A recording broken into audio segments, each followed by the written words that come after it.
For 47 years, I built that collection. Not for profit, not for retirement, not even for inheritance.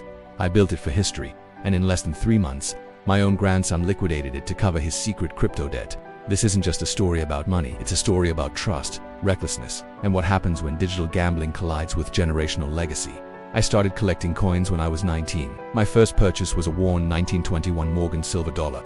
I paid $12 for it at a flea market. I still remember the weight of it in my palm. Over the years, the collection grew. Pre-1933 gold pieces, a 19160 mercury dime I searched 10 years to find, a St. Gaudens double eagle that nearly emptied my savings at the time. But this wasn't about value. It was about preservation. Every coin had a story, a year, a mint mark, a moment in history.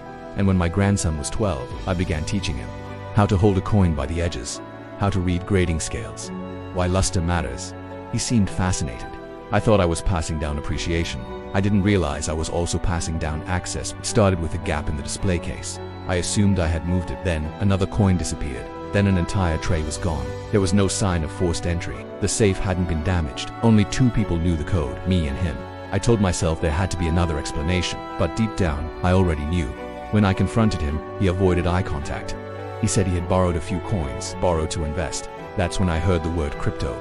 He had been trading aggressively, not just buying Bitcoin and holding leverage, trading altcoins, margin positions. He had joined online forums promising 10x returns.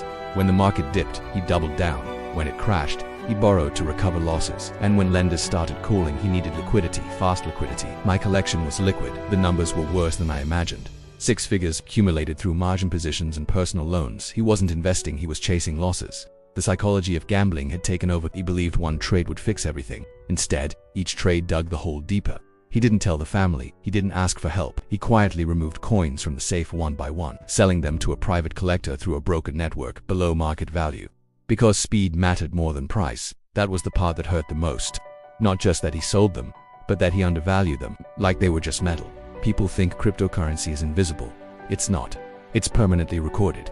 Every wallet, every transfer, every liquidation. With the help of a forensic blockchain analyst, we traced his transactions, exchange deposits, margin calls, forced liquidations. The pattern was clear.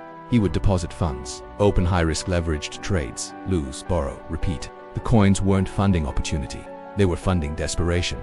Through numismatic circles, we identified the private buyer. He had purchased the collection in good faith. He didn't know it was misappropriated property.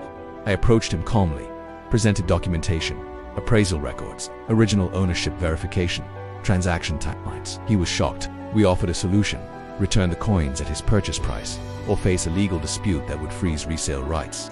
He agreed. Most of the collection was recovered. Some pieces had already been flipped. Those are gone. Irreplaceable. We sat at the dining table, the same one where I once showed him how to examine mint marks under a loupe. I didn't yell. I asked one question: was it worth it?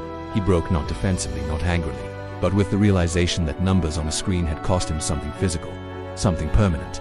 Trust. We structured repayment, not to recover value but to restore responsibility. No more trading, no leverage accounts, full financial transparency. Therapy for gambling behavior. And the family now knows the truth, because secrecy protects patterns, transparency interrupts them. This wasn't about cryptocurrency, it wasn't about coins. It was about the illusion of easy money versus the weight of legacy. Digital speculation feels abstract. Losses are just numbers. Until they aren't. Until they cost something tangible, something historical, something emotional. He thought he was gambling with market volatility. He was gambling with heritage, and heritage doesn't fluctuate. It remembers.